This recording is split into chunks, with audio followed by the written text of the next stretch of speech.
આજે મરાઠી ભાષા ગૌરવ દિવસ છે ત્યારે મહારાષ્ટ્રને અડીને આવેલ દક્ષિણ ગુજરાતનો વલસાડ જિલ્લાનું ઉમરગામ તાલુકો વર્ષો પહેલા મહારાષ્ટ્રના થાણા જિલ્લામાં આવેલો હતો।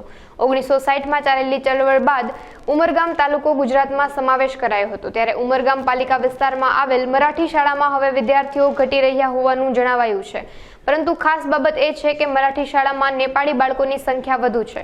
મહારાષ્ટ્રમાં બાળકોને ભણવા મોકલવાના કારણે આ સંખ્યા ઘટી રહી હોવાના આક્ષેપો કરવામાં આવ્યા છે।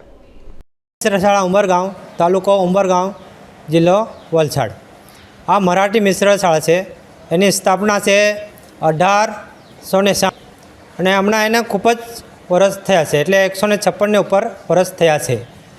એટલે આજે 27 ફેબ્રુઆરી 2025 વિશ્વ મરાઠી દિવસ અને અહીંયા આગળ ઘણા છોકરા અભ્યાસ કરતા હતા, ખૂબ જ સંખ્યા હતી, પણ હમણાં હવે આ માતૃભાષા મરાઠી આ હવે બાળકોની સંખ્યા ઘટતી જાય છે અને નેપાળી બાળકો પણ અહીંયા આવે છે અને આ નેપાળી બાળકો 15થી વધારે છે અહીંયા અભ્યાસ કરે છે।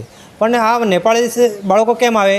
મરાઠી અને નેપાળી ભાષા આ તેમાં મેચ થાય છે, એટલે તેના અભ્યાસ તેમાં કરતા જ છે।